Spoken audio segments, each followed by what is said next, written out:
Ausgang.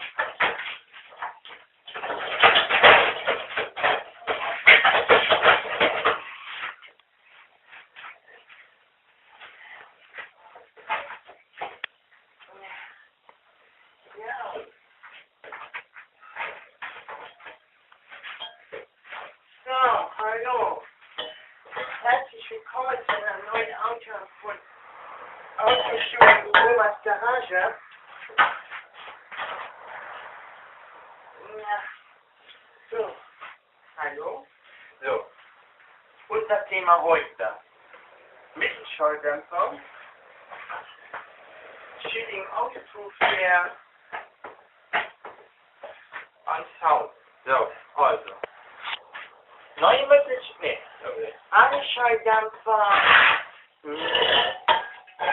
neue Mettelschalldämpfer, identisch, selbisch, genau gleich kann ja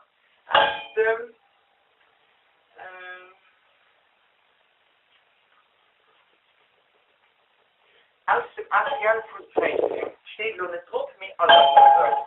65 € ohne TV, selber muss ich alles machen, montieren und so, keine Garantie, keine Haftung, gut, ja, so steht es halt.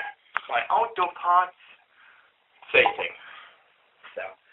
Also, wie ihr seht, ich bin heute wirklich absolut aufgepasst. Also, für uns mal durch, müssen wir den ersetzen.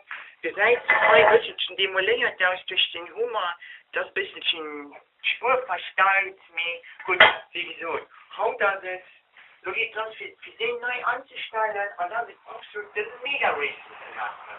So, ich melde mich direkt in der nächsten Folge, und das als Endresultat.